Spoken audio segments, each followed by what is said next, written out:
नमस्कार, आपका अखबार के YouTube चैनल पर आपका स्वागत है। मैं हूं प्रदीप सिंह। गुजरात में इस समय भारतीय जनता पार्टी में एक सुपर चीफ मिनिस्टर है। सुपर चीफ मिनिस्टर कहें तो जो इस समय मुख्यमंत्री हैं भूपेंद्र पटेल, उनसे ज़्यादा ताकत रखते हैं। और ये गुजरात में ये ट्रेंड जो है प्रधानमंत्री नरेंद्र मोदी के गुजरात छोड़कर दिल्ली आने के बाद से चल रहा है कि वहाँ जो प्रदेश अध्यक्ष होता है उसकी ताकत मुख्यमंत्री से ज़्यादा होती है। और इसी कारण से जब विजय रूपाणी थे मुख्यमंत्री तो अध्यक्ष और मुख्यमंत्री के बीच में एक टकराव चलता था। उससे पूरी पार्टी पर उसका असर पड़ रहा था, सरकार पर असर पड़ रहा था और पार्टी के संगठन पर भी असर पड़ रहा था। विजय रूपाणी के जाने में एक फैक्टर ये भी था, बहुत से फैक्टर्स थे। कोरोना के दौरान जो उनकी आलोचना हुई उनकी सरकार की, जिस तरह से उसको हैंडल किया उन्होंने, वो मुद्दा था। उसके अलावा भी कई मुद्दे थे, लेकिन उसमें एक मुद्दा ये भी था। इस समय गुजरात प्रदेश भाजपा के अध्यक्ष हैं CR पाटिल, 3 बार के लोकसभा सदस्य हैं। मुख्य रूप से मतलब ओरिजिनली रहने वाले महाराष्ट्र के हैं, लेकिन गुजरात में बस गए हैं। एक समय सूरत में कांस्टेबल हुआ करते थे, बीजेपी में आए। 2014 में जब प्रधानमंत्री नरेंद्र मोदी बनारस से चुनाव जीते लोकसभा का, उसके बाद उनकी कॉन्स्टिट्यूंसी के इंचार्ज बने। वहीं से वो प्रधानमंत्री मोदी और केंद्रीय गृह मंत्री अमित शाह की नज़र में चढ़े। वहाँ से जो उनका उत्थान शुरू हुआ वो अभी तक जारी है। और इस समय मतलब इस महीने भी हो सकता है, इस अगले महीने भी हो सकता है, CR पाटिल कांग्रेस को एक बहुत बड़ा झटका देने वाले हैं। उसकी वो पृष्ठभूमि आधारभूमि तैयार कर चुके हैं। घोषणा कभी भी हो सकती है, उसकी बात करूंगा। उससे पहले ज़रा CR पाटिल के बारे में आखिर क्यों कह रहा हूं कि वो सुपर चीफ मिनिस्टर है। इस समय मुख्यमंत्री से ज़्यादा ताकत उनकी है। बीजेपी देखिए 30 साल से सत्ता में है।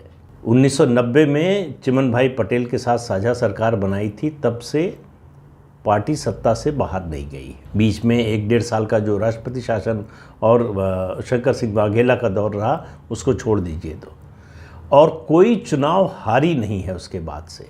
इसके बावजूद और कांग्रेस की स्थिति वहाँ दिन पर दिन खराब होती जा रही है। संगठन कमज़ोर हो रहा है, नेतृत्व नहीं है, पार्टी में जान नहीं है, लड़ने की क्षमता नहीं रह गई है।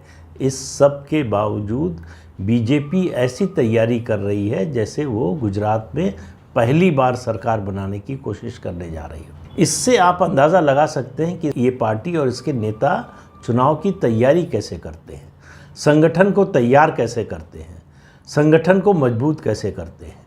इस समय गुजरात में एक कार्यक्रम चल रहा है, 1 डिस्ट्रिक्ट 1 प्रोग्राम।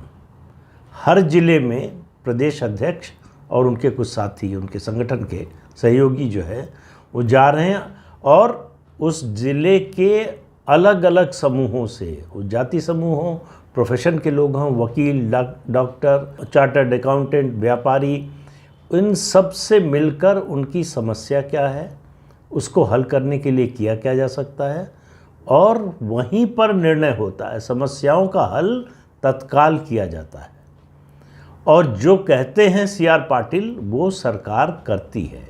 मुख्यमंत्री और प्रदेश अध्यक्ष के बीच में ऐसा तालमेल प्रधानमंत्री नरेंद्र मोदी के गुजरात से हटने के बाद से नहीं रहा। तो ये जो तालमेल है उसके कुछ नमूने आपको बताता हूँ, और उसमें आपको लगेगा कि मुख्यमंत्री दरअसल प्रदेश अध्यक्ष के आदेशों या निर्देशों का या उनकी इच्छा का पालन करते हैं। पहला मुद्दा, इसी साल मार्च महीने में कांग्रेस के विधायक हैं आनंद पटेल। उन्होंने आदिवासियों के एक आंदोलन जिसमें पार, ताप्ती और नर्मदा के पानी को मतलब जोड़ा जाना था, रिवर लिंकिंग का प्रोजेक्ट था। आदिवासी इसका विरोध कर रहे थे।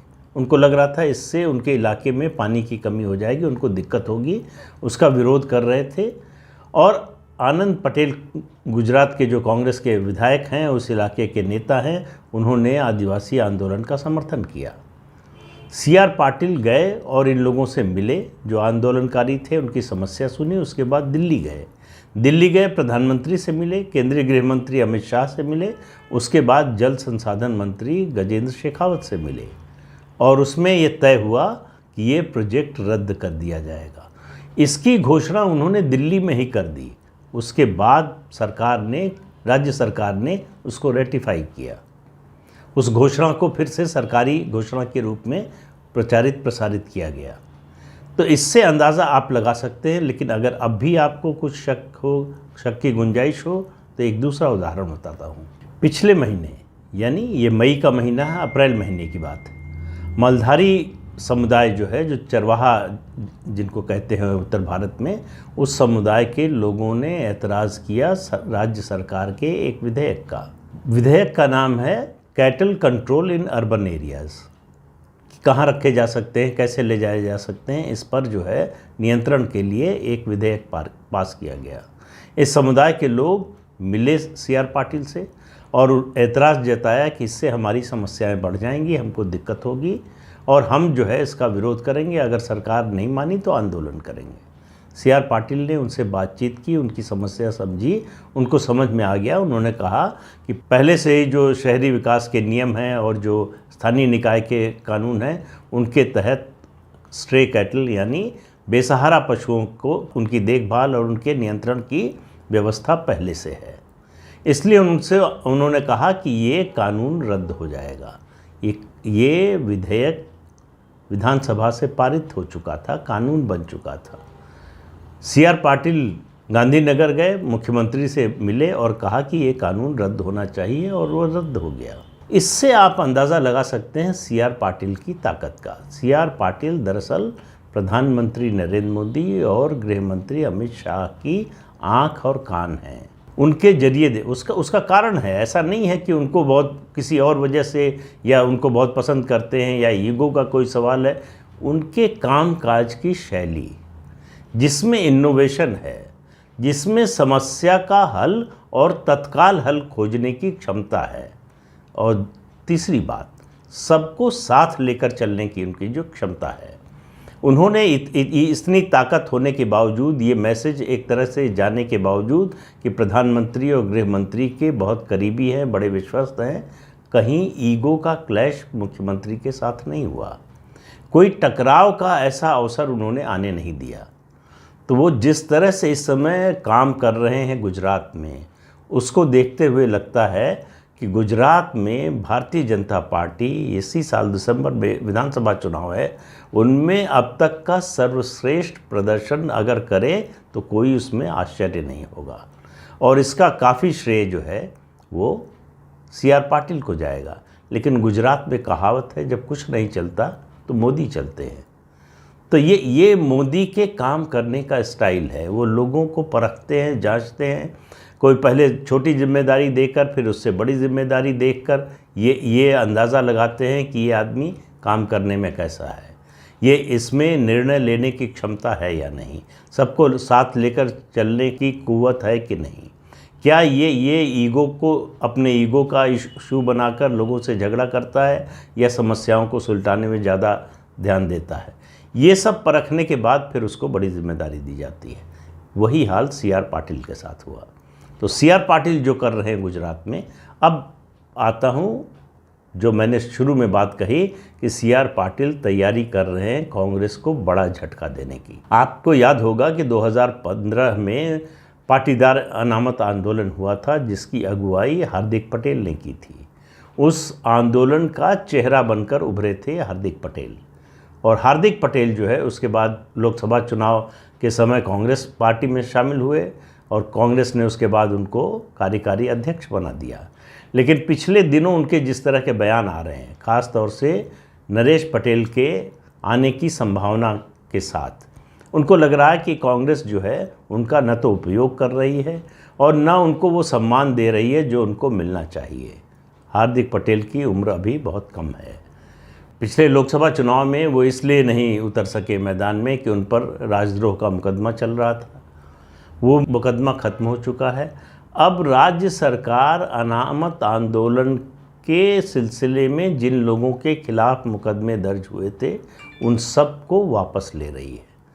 उसने वापस लेने का प्रस्ताव, इसमें हार्दिक पटेल भी हैं। खबर इसमें दरअसल यही है। एक तो ये मुकदमे वापस लेने का मकसद ये है कि जो पाटीदार समुदाय है यानी पटेल समुदाय जो है गुजरात का, उसके बीच एक अच्छा संदेश देने का, उनकी जो आहत भावना है उस पर मरहम लगाने का कि जितने लोगों के खिलाफ आंदोलन के दौरान मुकदमे दर्ज हुए थे, जिन भी धाराओं में थे, वो सब वापस लिए जा रहे हैं। 20 लोग ऐसे हैं जिनके खिलाफ मुकदमे वापस लिए जा रहे हैं। इसी साल की मतलब पिछले महीने 25 अप्रैल को मेट्रोपॉलिटन मजिस्ट्रेट ने सरकार की उस अर्जी को नामंजूर कर दिया था कि सरकार मुकदमे वापस नहीं ले सकती है। सरकार फिर सेशंस कोर्ट में गई और सेशन कोर्ट ने इजाज़त दे दी। सेशन कोर्ट ने कहा कि ये जो धाराएं लगी हैं, जो उनके खिलाफ FIR दर्ज हुई है, उसमें ऐसा कोई बड़ा अपराध ऐसा नहीं है जिसके कारण इसको वापस न लिया जा सके इन मुकदमों को। तो अदालत से मंजूरी मिल गई है इन मुकदमों को वापस लेने की। अब सरकार को बाकी कानूनी प्रक्रिया को पूरा करना है। और उसके बाद ये कहा यह जा रहा है कि हार्दिक पटेल से बातचीत का ये चैनल, ये रास्ता CR पाटिल ने खोला। उससे पहले तक हार्दिक पटेल बीजेपी के नाम से चढ़ते थे, बीजेपी के साथ आने को तैयार नहीं थे, उसकी आलोचना करते थे। लेकिन आप पिछले अगर महीने भर के उनके बयान देखें तो लगातार बीजेपी के नेतृत्व की सराहना कर रहे हैं, केंद्र सरकार की प्रशंसा कर रहे हैं, प्रधानमंत्री नरेंद्र मोदी के नेतृत्व की प्रशंसा कर रहे हैं। तो उनकी ओर से इंडिकेशन साफ है और कांग्रेस की आलोचना कर रहे हैं। हालांकि इसी दौरान उन्होंने ये भी बयान दिया कि वो कांग्रेस छोड़कर नहीं जा रहे हैं, लेकिन जब तक छोड़कर जाएंगे नहीं तब तक तो यही कहेंगे कि वो छोड़कर नहीं जा रहे हैं। तो कांग्रेस को गुजरात में जो युवा नेताओं की खोज में लगी थी कांग्रेस अनामत आंदोलन के बाद, 3 युवा नेताओं पर कांग्रेस की नज़र थी। एक अल्पेश ठाकुर, जो ठाकुर समाज के युवा नेता थे, लोकप्रिय थे, और दूसरे पटेलों के बीच में एक यूथ आइकन बन चुके हार्दिक पटेल, तीसरे दलित समाज के जिग्नेश मेवाणी। इन 3 में से अल्पेश ठाकुर पहले ही बीजेपी में आ चुके हैं। हार्दिक पटेल किसी भी दिन भारतीय जनता पार्टी के सदस्य बन सकते हैं।